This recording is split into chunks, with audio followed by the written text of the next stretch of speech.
إن الحمد لله نحمده ونستعينه ونستغفره ونعوذ بالله من شرور أنفسنا ومن سيئات أعمالنا من يهده الله فلا مضل له ومن يضلله فلا هادي له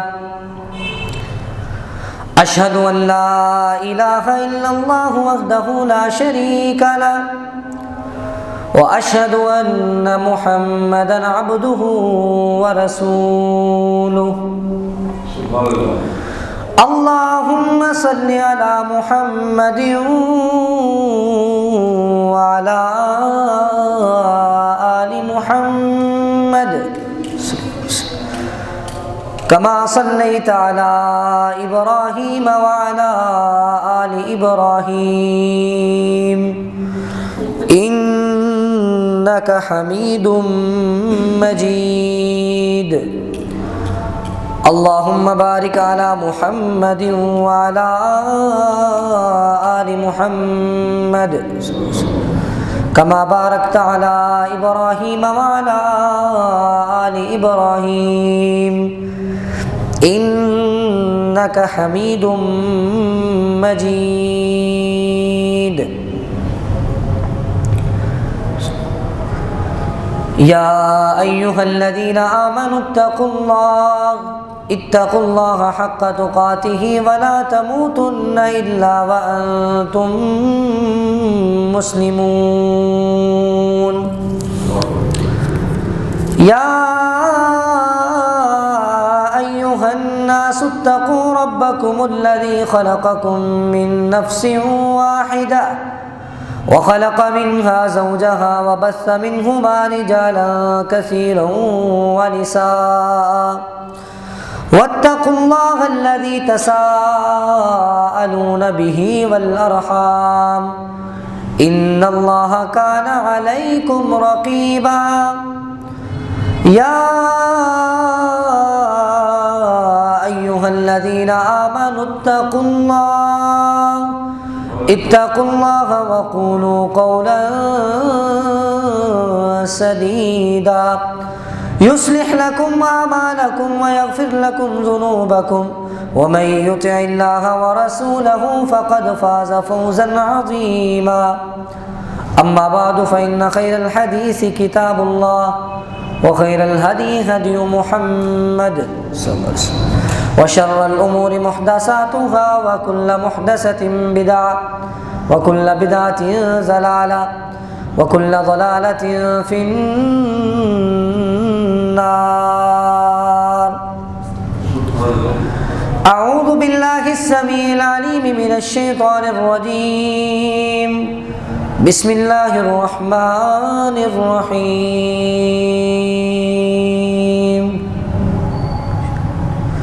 إن المبذرين كانوا إخوان الشياطين وكان الشيطان لربه كفورا سب قسم کی حمد و ثنا اللہ وحدہ لا شریک کے لیے ہیں، جو ہمارا خالق ہے، مالک ہے، رازق ہے، ہر چیز پر قادر ہے، جو وہ چاہے کر سکتا ہے۔ اگر وہ چاہے تو کسی کو بیٹے دے دے، اگر وہ چاہے تو کسی کو بیٹیاں دے دے، اگر وہ چاہے تو اولاد سے محروم رکھے، کیونکہ وہ ہمارا خالق ہے، جو وہ چاہے کر سکتا ہے۔ اس کے بعد لاکھوں کروڑوں درود و سلام اس ہستی اقدس مقدس مطہر معطر پر کہ جس کے ذریعے سے اللہ رب العزت نے ہماری رہنمائی کا بندوبست کیا اور جس کو رحمت للعالمین بنا کر بھیجا، جس کے آنے سے انسانوں کو جینے کے طور طریقے اور سلیقے آ گئے، اور جس کا نام نامی اسم گرامی جناب محمد الرسول اللہ صلی اللہ علیہ وسلم ہے۔ سامعین محترم، گزشتہ خطبہ جمعہ میں میں آپ کے سامنے بیان کر رہا تھا شادی کی رسومات کے حوالے سے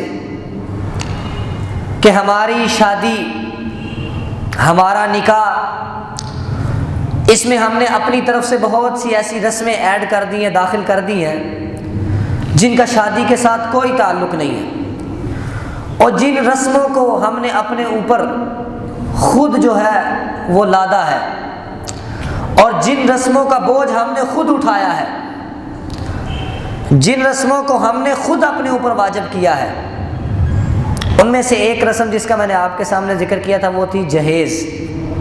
شادی کے موقع پر اپنی بیٹی کو جہیز دینا اور لڑکے والوں کا مطالبہ کرنا، اس کے نقصانات کیا ہیں میں نے آپ کے سامنے ذکر کیے تھے۔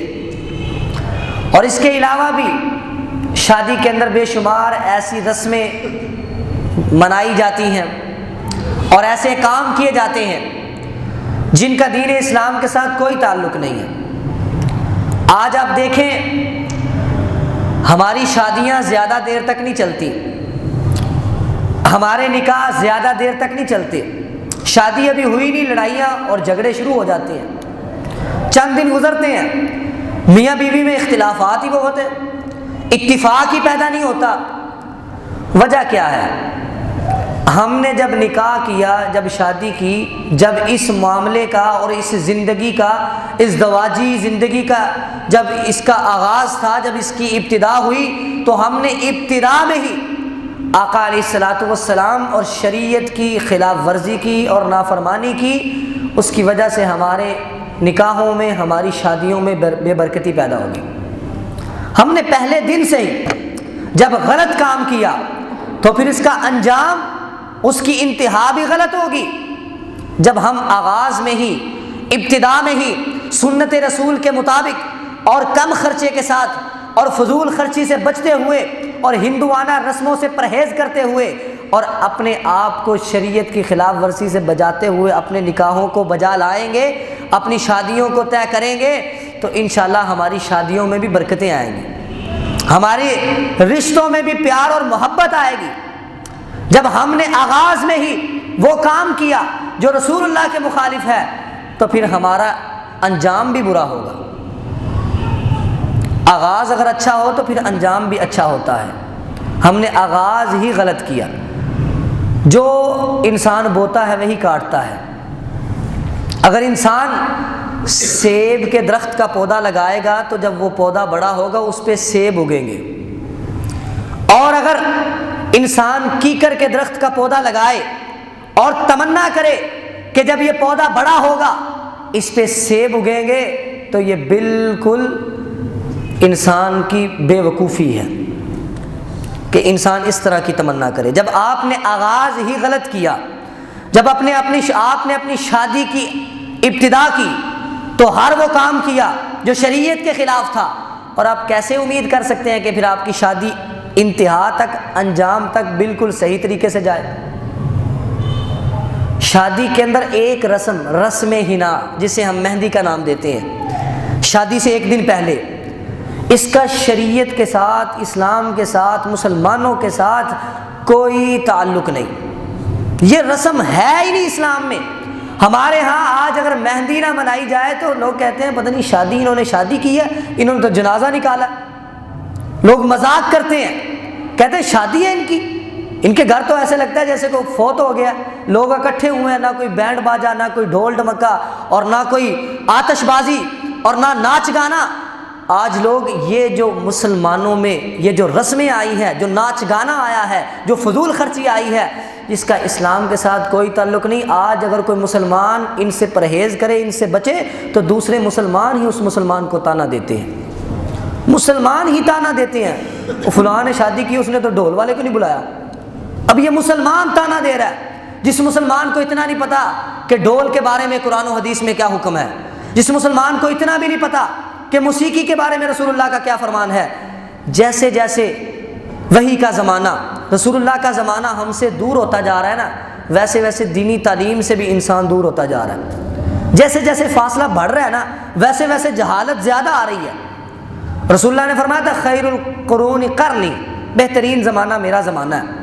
ثم الذین یلونہم، پھر ان کے بعد جو لوگ آئیں گے ان کا زمانہ بہترین ہوگا، پھر ان کے بعد جو لوگ آئیں گے ان کا زمانہ بھی بہترین ہوگا، لیکن ان کے بعد جو لوگ آئیں گے ان میں پھر فتنوں کی ابتدا ہو جائے گی، ان میں پھر لڑائیاں جھگڑے اور بدعتوں کا آغاز ہو جائے گا، اور پھر جیسے جیسے پھر ہر زمانے کے بعد جو دوسرا زمانہ آئے گا، ہر صدی کے بعد جو دوسری صدی آئے گی، اس میں جہالت کا اضافہ ہوگا۔ تو آج ایسے ہی ہو رہا ہے، جیسے جیسے ہم دور ہوتے جا رہے ہیں ویسے ویسے ہماری دین سے بھی دوری ہوتی جا رہی ہے، اور آج تو یہاں تک بات پہنچ گئی ہے کہ ہم موسیقی کو، ہم فضول خرچی کو جائز سمجھتے ہیں، اور ایک آتش بازی، رسم غنا پہ کیا کرتے ہیں جی؟ آتش بازی کرتے ہیں، رات کا وقت ہوتا ہے، رات کے ٹائم اور شب گزاری جو ہے وہ اس انداز سے کی جاتی ہے کہ آتش بازی کے ساتھ کھیلتے ہیں اور آگ کے انگاروں کے ساتھ کھیلا جاتا ہے، وہ آگ جس کے بارے میں رسول اللہ نے فرمایا ہے مسلمانوں آگ تمہاری دشمن ہے۔ مدینہ میں ایک دفعہ نا ایک گھر میں آگ لگ گئی، سارا گھر جل گیا۔ رسول اللہ صلی اللہ علیہ وسلم کو صبح خبر ہوئی تو آپ نے کہا اے لوگو، جب رات کو سونے لگو تو چراغوں کو بجھا دیا کرو، آگ تمہاری دشمن ہے۔ آپ نے فرمایا رات کو سوتے وقت چراغوں کو بجھا دیا کرو، کہیں ایسا نہ ہو کہ رات کو تمہارے گھر میں آگ لگ جائے اور تمہارا گھر جل جائے۔ آگ تو ہماری دشمن تھی، اور آگ تو بلا ضرورت جلانا ہی نہیں چاہیے۔ رسول اللہ صلی اللہ علیہ وسلم نے فرمایا آگ کے پجاری اور آگ کے ساتھ کھیلنا، آگ کی عبادت کرنا، آگ کے سامنے جھکنا اور آگ کے ساتھ تعلق رکھنا، یہ مسلمانوں کا شیوا نہیں ہے، یہ مجوسیوں کا شیوا ہے۔ ابھی جب اذان مقرر نہیں نہ ہوئی تھی، نماز مسلمان پڑھنے کے لیے اکٹھے ہوتے تھے، ابھی اذان مقرر نہیں کی گئی تھی، ابھی اذان کا حکم نازل نہیں ہوا تھا، تو رسول اللہ صلی اللہ علیہ وسلم نے صحابہ کو جمع کیا کہ مشورہ کرتے ہیں کہ کوئی ایک ایسی علامت ہو جس کے ذریعے ہم مسلمانوں کو بتائیں کہ نماز کا وقت ہو گیا، مسجد میں آ جاؤ۔ بعض صحابہ نے مشورہ دیا کہ جب نماز کا وقت ہو تو ایک بلند جگہ پر آگ جلا دی جائے، تمام لوگ اس آگ کی طرف دیکھیں اور سمجھ جائیں کہ نماز کا وقت ہو گیا۔ تو رسول اللہ صلی اللہ علیہ وسلم نے اس فیصلے کو اور اس مشورے کو مسترد کر دیا، صرف ایک وجہ بیان کرتے ہوئے کہا آگ کی عبادت کرنا یہ مجوسیوں کا کام ہے، ہم مجوسیوں کی مشابہت نہیں کر سکتے، اور آج ہم اس آگ کے ساتھ کھیلتے ہیں، اور اس آگ کے ساتھ لا تقتلوا انفسکم، اور کتنی ایسی شادیاں ہیں اور کتنی ایسی باراتیں گزری ہیں کہ جن باراتوں میں پوری کی پوری بس جو ہے وہ آگ میں جھلس گئی اور پوری کی پوری بارات جل گئی۔ کتنی ہی ایسی باراتیں ہیں اور شادیاں ہیں کہ شادیوں میں موت کا منظر قائم ہو جاتا ہے۔ وجہ کیا ہوتی ہے کہ ہم نے آتش بازی کو مذاق سمجھ لیا اور ہم ہوائیاں اڑاتے ہیں، انار چلاتے ہیں، پٹاخے پھوڑتے ہیں، فضول خرچی کرتے ہیں، اور دوسری طرف کیا ہے، ہر بندہ یہ رونا رو رہا ہے، ہر بندہ یہ جو ہے وہ چیخو پکار کر رہا ہے جی پوری نہیں پہندی، مہنگائی بہت ہے، گھر کے اخراجات پورے نہیں ہوتے، ہمارے معاملات نہیں سدھر رہے، میرے پاس اتنے پیسے نہیں ہیں کہ میں اپنے گھر کے اخراجات کو چلا لوں۔ وہی بندہ جو سارا سال رونا روتا ہے میرے پاس پیسے نہیں ہیں، میرے پاس اخراجات نہیں ہیں، جب شادی کا موقع آتا ہے تو سب سے زیادہ فضول خرچی بھی وہی کرتا ہے۔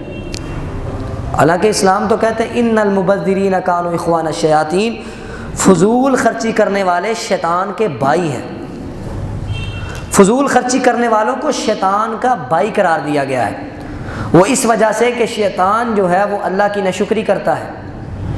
وَكَانَ الشَّيْطَانُ لِرَبِّهِ كَفُورًا، شیطان اللہ کا شکر نہیں ادا کرتا، شیطان ناشکری کرتا ہے، کفر کرتا ہے۔ اسی طرح جس بندے کو اللہ نے مال دیا ہے، دولت دی ہے، اللہ نے نعمت سے نوازا ہے، وہ بندہ بھی جب اللہ کی دی ہوئی نعمت اور اللہ کا دیا ہوا مال اللہ کی نافرمانی میں خرچ کرتا ہے تو دوسرے لفظوں میں وہ ناشکری کرتا ہے۔ اس انداز سے کہا گیا کہ ان المبذرین کانوا اخوان الشیاطین، فضول خرچی کرنے والے شیطان کے بھائی ہیں۔ اور ہماری فضول خرچیاں پھر کیا ہوتی ہیں؟ ہماری فضول خرچی کیا ہے کہ رسم حنا کے موقع پر ہم نے ایسے ایسے اخراجات اپنے اوپر لازم کیے ہیں اور ایسے ایسے معاملات لازم کیے ہیں کہ جن کا اسلام کے ساتھ کوئی تعلق نہیں ہے۔ آتش بازی لے لو، یہ بھی اسلام میں ناجائز، اس کے بعد موسیقی، ڈھول ڈمکا، اس کا بھی اسلام میں کوئی تصور نہیں ہے۔ اب کوئی بندہ سننا شروع کر دے موسیقی کو اور وہ کہے جی جائز ہو گئی ہے، تو جائز نہیں ہو سکتی۔ ایک بندہ کہے جی میں سنتا ہوں اس وجہ سے موسیقی جائز ہے، تو موسیقی جائز نہیں ہو سکتی۔ گانا سننا جائز نہیں ہو سکتا۔ کسی کے سننے یا نہ سننے سے، کسی کے پسند ناپسند سے شریعت اسلامیہ کے احکام جائز اور ناجائز نہیں ہوتے۔ اگر آپ کسی کو دیکھیں کہ وہ داڑھی والا ہے اور وہ گانا سن رہا ہے، تو آپ یہ نہ سمجھیں کہ بس گانا اس کے نزدیک جائز ہو گیا۔ گانا حرام ہے، موسیقی حرام ہے۔ اور آقا علیہ الصلوۃ والسلام نے کیا فرمایا تھا؟ ان اللہ حرم علیکم الخمر والمیسر والکوبہ۔ آپ علیہ الصلوۃ والسلام نے فرمایا اللہ تعالیٰ نے تم پر شراب کو حرام کر دیا ہے، تم پر جوئے کو حرام کر دیا ہے، اور فرمایا تم پر ڈھول کو حرام کر دیا ہے۔ ڈھول کو خریدنا، ڈھول کو بیچنا، ڈھول بجانا، ڈھول کو سننا، ڈھول کی آواز سنانا، یہ سب چیزیں حرام ہیں۔ جس چیز کا استعمال ہی حرام ہے اس کی خرید و فروخت بھی حرام ہے۔ ڈھول بجانا جب حرام ہے، ڈھول سننا حرام ہے، پھر ڈھول بیچنا اور ڈھول خریدنا بھی حرام ہے۔ اس قدر حرمت ہے، لیکن آج ہم نے کبھی سوچا بھی نہیں۔ ہمارے ہاں موسیقی کے اوپر پورا کاروبار ہو رہا ہے، آلات موسیقی پر بڑا بڑا پیسہ کمایا جا رہا ہے، اور وہ پیسہ کیا ہے؟ حرام کی کمائی ہے۔ دوسرے لفظوں میں حرام کی کمائی ہے۔ جب ایک چیز جس کو شریعت اسلامیہ میں حرام قرار دے دیا گیا ہے، اس کے استعمال کو حرام قرار دے دیا گیا ہے، جب اس کا استعمال ہی حرام ہے تو پھر اس کی خرید و فروخت بھی حرام ہے۔ ان اللہ حرم علیکم الخمر، اس سے واضح لفظ کیا ہو سکتے ہیں؟ جب واضح حدیث میں آ گیا کہ اللہ نے تم پر حرام کر دیا، تو اس سے بڑھ کر کوئی بات نہیں۔ اب کوئی یہ کہے جی نہیں کوئی مسئلہ نہیں ہے، سن لینی چاہیے، مولویوں نے اپنے رولے نے، اس طرح کی باتیں کرنا پھر کہاں سے آئی؟ یہ تمہارے غلط نظریات کہاں سے جنم لیتے ہیں کہ جی مولویوں نے اپنے رولے نے، کوئی جائز کہندا ہے، کوئی ناجائز کہندا ہے؟ یہ باتیں اسلام میں نہیں۔ تمہارے لیے مولوی اور دین کا معیار مولوی نہیں ہے بلکہ رسول اللہ کی حدیث ہے۔ اگر کوئی کہہ دے نا کہ جائز ہے، کوئی مولوی تمہیں لکھ کے بھی دیتے جائز ہے، لیکن حدیث کہتی ہے ناجائز ہے، تو وہ جائز نہیں ہو سکتا۔ بڑے سے بڑا علامہ فہامہ بھی تمہیں کہہ دے کہ موسیقی جائز ہے، اور باقاعدہ لوگوں نے کتابیں لکھی ہیں موسیقی کو جائز کرنے کے لیے، انہوں نے کہا جی موسیقی جائز ہے، حالانکہ جب نبی علیہ الصلوۃ والسلام نے دو ٹوک الفاظ میں فرما دیا حرام، حرام ہے تم پر، تو پھر اس سے بڑھ کے کیا بات ہو سکتی ہے؟ ہم نے تو نبی علیہ الصلوۃ والسلام کی بات ماننی ہے، ہم پر تو آپ کا حکم اور آپ کی بات ماننا لازم ہے، اور کسی دوسرے تیسری کی بات ہم پر لازم اور فرض نہیں ہے۔ اور اس وجہ سے آقا علیہ الصلوۃ والسلام نے فرمایا حرم علیکم الخمر، اور یہیں پہ بس نہیں، آقا علیہ الصلوۃ والسلام نے فرمایا سیکون فی امتی فی آخر الزمان، میری امت میں آخری زمانہ جب ہوگا نا، خسف و قذف و مسخ، کچھ لوگوں کی شکلوں کو بدل دیا جائے گا، خنزیر اور بندر بنا دیا جائے گا، کچھ لوگوں پر پتھروں کی بارش برسائی جائے گی، اور کچھ لوگوں کو زمین میں دنسا دیا جائے گا۔ صحابہ نے پوچھا متا، کب ہوگا، کب ہوگا اور کن لوگوں کو ہوگا؟ آپ نے فرمایا اذا ظہرت المعازف والقینات، جب آلات موسیقی عام ہو جائیں گے اور گانے والیاں عام ہو جائیں گی، پھر اللہ کا عذاب آئے گا۔ اتنی سخت وعید ہے۔ آلات موسیقی، ڈھول ڈمکا اور بینڈ باجا جب یہ عام ہو جائیں گے تو پھر اللہ کا عذاب آئے گا۔ یہ آقا علیہ الصلوۃ والسلام کی حدیث ہے۔ اور آپ علیہ الصلوۃ والسلام نے فرمایا لَيَكُونَنَّ مِنْ أُمَّتِي، میری امت میں کچھ ایسے لوگ بھی آئیں گے يَسْتَحِلُّونَ الْحِرَى وَالْحَرِيرَ وَالْخَمْرَ وَالْمَعَازِفَ، آپ نے فرمایا میری امت میں کچھ ایسے لوگ آئیں گے جو زنا کو حلال سمجھیں گے، جو آلات موسیقی کو حلال سمجھیں گے، والخمر والمعازف، اور جو شراب کو بھی حلال سمجھیں گے۔ ایسے لوگ میری امت میں آئیں گے۔ اور ذرا غور کیجئے ایسا زمانہ آ گیا کہ نہیں آ گیا؟ آج ہماری شادیوں میں ہماری خوشی کے مواقع اور ہماری نعمتوں کے جو مواقع ہیں ان میں کیا کیا نہیں ہوتا۔ خوشی کا موقع ہو تو ہم کیا کیا نہیں کرتے، شراب بھی پی جاتی ہے، ڈھول بھی بجایا جاتا ہے، اور بینڈ باجوں والوں کو بھی بلایا جاتا ہے، اور اوپر سے حرام کام کرنے کے لیے بھی خرچہ بھی کرنا پڑتا ہے۔ چلو حرام کام فری میں ہو رہا تو پھر بھی حرام تو حرام ہی ہے، لیکن یہاں حرام کرنے کے لیے لوگ قرض اٹھا کے حرام کام کرتے ہیں۔ اب ڈھول بجانا کوئی فرض نہیں ہے بلکہ حرام ہے۔ لوگ اس فرض کو جو انہوں نے اپنے اوپر خود فرض کیا ہے کہ ہمارا معاشرہ ہمیں کیا کہے گا، ہمارے آس پاس رہنے والے کیا کہیں گے، ہمارا پڑوس ہمیں کیا کہے گا کہ انہوں نے شادی کی اور بینڈ باجے والوں کو نہیں بلایا، انہوں نے شادی کی اور انہوں نے پیسے نہیں لٹائے۔ اس حرام کو ادا کرنے کے لیے لوگ قرض اٹھاتے ہیں اور پھر حرام کو بڑے اچھے طریقے سے ادا کرتے ہیں۔ کیسے ہمارے ذہنوں کو بدلا جا رہا ہے، ہم اپنی رسموں میں کس طرف جا رہے ہیں۔ اسلام میں ایسی رسم تو جائز ہو ہی نہیں سکتی کہ جس میں فضول خرچی ہو۔ اسلام میں ایسی رسم جائز ہو ہی نہیں سکتی جس میں رسول اللہ صلی اللہ علیہ وسلم کی مخالفت ہو۔ اسلام میں ایسی رسم جائز ہو ہی نہیں سکتی جس میں اعلانیہ اللہ اور اس کے رسول کی بغاوت کی جائے۔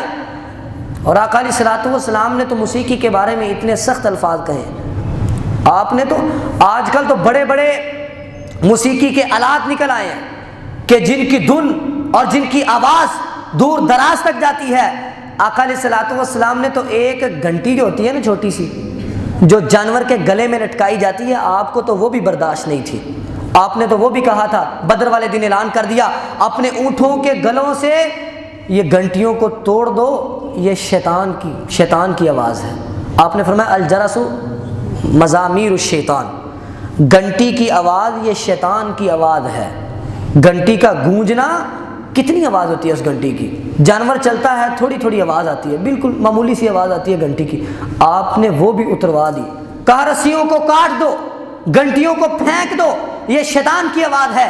اور سیدہ عائشہ رضی اللہ تعالی عنہا کے پاس ایک لڑکی آئی جس کے پاؤں میں پازیب تھی اور جس کی آواز جو ہے وہ حضرت عائشہ رضی اللہ تعالی عنہا کے کانوں میں پڑی، تو حضرت عائشہ رضی اللہ تعالی عنہا نے کہا کہ اس پازیب کو اتار دو، اس جانجن کو اتار دو، اس کی آواز میرے کانوں میں آ رہی ہے، یہ موسیقی ہے۔ اور اس کے بارے میں رسول اللہ صلی اللہ علیہ وسلم نے فرمایا لا تدخل الملائکۃ بیتا فیہ مزمار۔ آقا علیہ الصلوۃ والسلام نے فرمایا اس گھر میں فرشتے داخل نہیں ہوتے جس گھر میں موسیقی ہو، جس گھر میں موسیقی کے آلات ہوں، اس گھر میں فرشتے نہیں داخل ہوتے، رحمت کے فرشتے اس گھر میں داخل نہیں ہوتے۔ اتنی سخت وعید ہے، لیکن آج ہم کچھ سمجھتے نہیں۔ آج ہم کہتے ہیں جائز ہے، کوئی مسئلہ نہیں ہے، روح کی غذا ہے، سکون ملتا ہے، اطمینان ہوتا ہے، بڑی لذت آتی ہے۔ حرام تو حرام ہے چاہے لذت بھی آئے، اور آپ یہ بات یاد رکھیں کہ حرام میں لذت ہوتی ہے، اسی وجہ سے تو حرام سے منع کر کے تمہیں آزمائش میں ڈالا گیا۔ بھائی تم اپنی لذت کو توڑو گے، اپنی خواہش نفس کو توڑو گے اور اپنے نفس پر قابو پاؤ گے، پھر ہی پتہ چلے گا تم کتنے مسلمان ہو، تمہارے اندر کتنی مسلمانی ہے۔ جب ایک چیز پہلے ہی تم ناپسند کرتے ہو اور وہ تم پر حرام کر دی جائے تو اس کو تو تم چھوڑ دو گے، لیکن اگر ایسی چیز جس کو حاصل کرنے کا تمہارا دل بھی کرے، جس پر عمل پیرا ہونے کا تمہارا دل بھی کرے، جس کو کھانے کو بھی تمہارا دل کرے، لیکن اسلام نے اس کو روکا ہو، اس سے منع کیا ہو، اس کا کھانا حرام قرار دیا ہو، پھر اس سے رک کے دکھاؤ، پھر پتہ چلے گا تم کیسے مسلمان ہو۔ یہ ہے آزمائش۔ کوئی کہے جی بڑا مزہ آتا ہے، بڑی لذت ہے، بڑا اطمینان ہے، سکون ملتا ہے، تو اسے کہا جائے بھائی یہی تو آزمائش ہے کہ تم نے اس سے رکنا ہے۔ اور آقا علیہ الصلوۃ والسلام نے تو یہاں تک فرما دیا، فرمایا صوتان ملعونان، دو آوازیں ایسی ہیں جن پر لعنت بھیجی گئی ہے، دو آوازیں ایسی ہیں جو ملعون قرار دی گئی ہیں۔ فرمایا مزمار عند نعمت ورنۃ عند مصیبت۔ فرمایا جب خوشی کا موقع ہو تو خوشی کے موقع پر آلات موسیقی کو بجانا اور ڈھول ڈمکا کرنا اور بینڈ باجے والوں کو بلانا اور ناچ گانا کرنا، یہ جو آوازیں ہیں یہ ملعون ہیں، ان پر لعنت بھیجی گئی ہے۔ اور دوسرا عند مصیبت، مصیبت کے وقت واویلا کرنا، چیخو پکار کرنا، گریبان کو چاک کرنا اور واویلا اور نوحہ کرنا، یہ بھی آواز جو ہے اس پر بھی لعنت بھیجی گئی ہے۔ دو آوازیں رسول اللہ صلی اللہ علیہ وسلم فرمایا۔ اور رسول اللہ صلی اللہ علیہ وسلم تو اتنی احتیاط کرتے تھے موسیقی کے بارے میں، حدیث میں آتا ہے حضرت عبداللہ بن عمر رضی اللہ تعالیٰ عنہ راستے میں جا رہے تھے، اچانک موسیقی کی آواز کانوں میں پڑی، تو حضرت عبداللہ بن عمر رضی اللہ تعالی عنہ نے اپنی انگلیوں کو اپنے کانوں میں ڈال لیا اور اپنے ساتھ اپنے شاگرد کو کہتے ہیں یا نافع، شاگرد کا نام تھا نافع، کہا نافع رحمۃ اللہ علیہ کہ حل تسمع شیئا، کیا موسیقی کی آواز آ رہی ہے؟ کہنے لگے قلت لا، میں نے کہا نہیں اب نہیں آ رہی۔ رستے میں آواز آئی، کانوں میں انگلیاں رکھ لی، چلتے چلتے تھوڑا سا آگے گئے، پوچھا اب تو آواز نہیں آ رہی؟ کہا نہیں آواز آ رہی، تو انگلیوں کو کانوں سے نکال لیا۔ نافع نے کہا یہ آپ نے کیا کیا ہے؟ حضرت عبداللہ بن عمر رضی اللہ تعالی عنہ نے کہا کہ یہ میں نے جو عمل کیا اپنے پاس سے نہیں کیا، بلکہ جس طرح آج تو میرے ساتھ چل رہا ہے، میں رسول اللہ صلی اللہ علیہ وسلم کے ساتھ چل رہا تھا، موسیقی کی آواز آئی فصنع مثل ذالک، آپ نے اپنی انگلیوں کو اپنے کانوں میں ڈال لیا، جب موسیقی کی آواز ختم ہوئی تب آپ نے اپنی کانوں سے انگلیوں کو باہر نکالا تھا۔ تو رسول اللہ صلی اللہ علیہ وسلم کو اگر آواز آ بھی جاتی تو آپ اپنے کانوں میں انگلیاں ڈال لیتے اور آپ لوگوں کو منع کرتے کہ یہ شیطان کی آواز ہے۔ وَمَن يَشْتَرِي لَهْوَ الْحَدِيثِ لِيُضِلَّ عَن سَبِيلِ اللَّهِ بِغَيْرِ عِلْمٍ وَيَتَّخِذَهَا هُزُوًا أُولَٰئِكَ لَهُمْ عَذَابٌ مُّهِينٌ۔ صرف حدیث نہیں، قرآن بھی بول بول کے کہتا ہے کہ موسیقی حرام ہے، گانا بجانا حرام ہے، گانا سننا حرام ہے۔ ہمارے سننے اور نہ سننے سے اس کا جائز ہونا قرار نہیں پاتا۔ اللہ رب العزت نے فرمایا جو آلات موسیقی خریدتا ہے، جو آلات موسیقی بجاتا ہے، لیضل عن سبیل اللہ، تاکہ وہ لوگوں کو گمراہ کرے، تو آگے فرمایا اولئک لہم عذاب مہین، ان لوگوں کے لیے رسوا کن عذاب ہے، رسوائی والا عذاب ہے۔ اور موسیقی کی آواز واقعتاً شیطان کی آواز ہے۔